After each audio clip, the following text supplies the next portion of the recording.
Hi guys, welcome back to our episode 3 for Early Childhood Education Cyberspace Guide for Educations. And we have here two lovely, beautiful teachers. First is Lyra Faye Obiuska and Marie Galarce. Hi!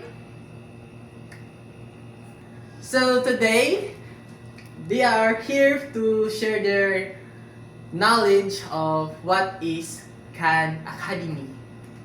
Can you tell me about the background and usage of your platform?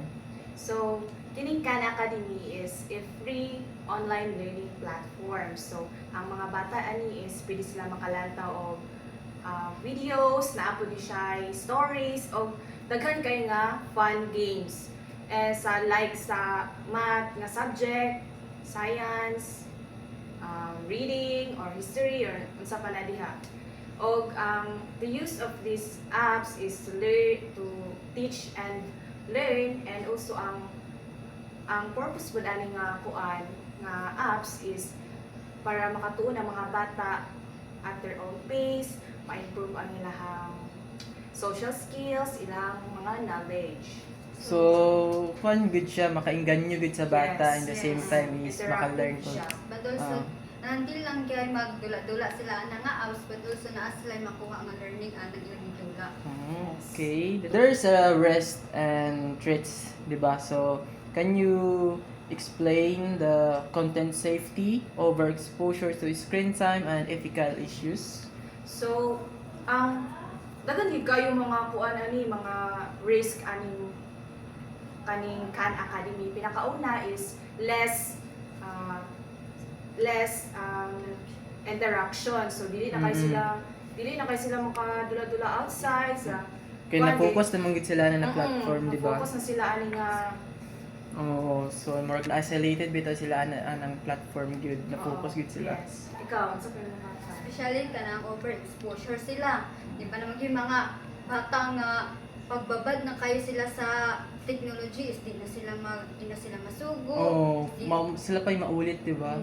Di na sila imuhang kuanan sila tandugon, murag manumbag sila kalit tungod kay kanang tungod kay kuha na ka sila ng technology, babad na gid kay sila. Na-addict na gid Natay sila. paagi nga para mahinayan ang ilahang paggamit sa technology is dapat na kita parents is kuana na to sila screen time nga taga na tog hours nga pila ra ka hours ilang paggamit sa technology. Sakto man kay dili man pud nato pasagdan ang bata na mo exceed anang orasa, dapat nagay time limit gyud unsa ko nila paggamit. Pila mo ka hours?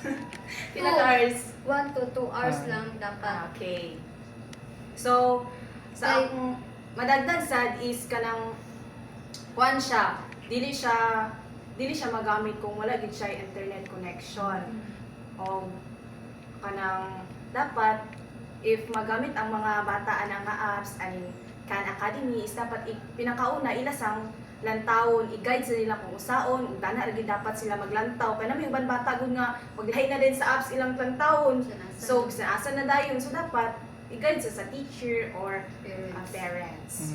Yes. So, katong yung gi-mention gani katong 2 hours enough na ba gyud na or over na gid kayo na Enough na nasa ilaha Enough na na. mag lagi kay dako naman na oras, di ba? Yes. Murag masobraan po. Kaysa po kung imo silang palabian is makuha na sila, malimot na sila og dula-dula sa outdoors nga ilang gusto na lang ba nga magbabad na rin sila perminti sa technology. Ug usa sad is kanang sakto ra na nga oras kay nay possible nga madaot ang ilang mata or kanang maapektuhan ang ilang pagtulog bitaw.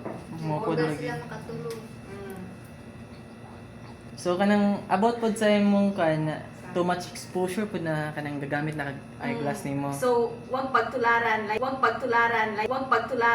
me natawa nag-shades na ko dani. Kay tungod kay sige cellphone, sige kuan. So mo ni daot na gid siya. Ang gradual is 2.0. So pasado na sa grade sa college. Diyos ko Lord, abot na lang. Dus So- gid siya. Diyos ko Lord, abot na lang. Dus So- gid siya. So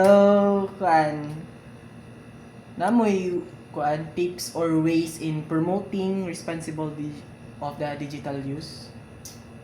So, ang akong mga kuan lang, sa inyo sa mga parents, kay dapat use Khan Academy wisely.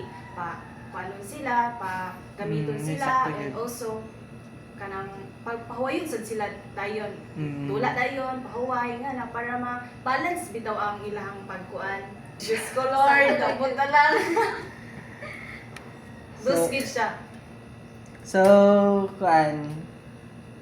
namoy tips or ways in promoting responsible of the digital use? So, ang akong mga kuan lang, sa inyo sa mga parents, kay dapat use Khan Academy wisely. Paano sila, gamiton sila, exactly. and also, kanang pagpahuwayon sad sila dayon. Mm. Tula dayon, pahuway nga na para ma-balance bitaw ang ilang pagkuan. Balance. Oh, balance sa paggamit. Kasi na kay kakan, dugang. Okay, so thank you for your cooperations for today, ma'am. So Thank you so you. much.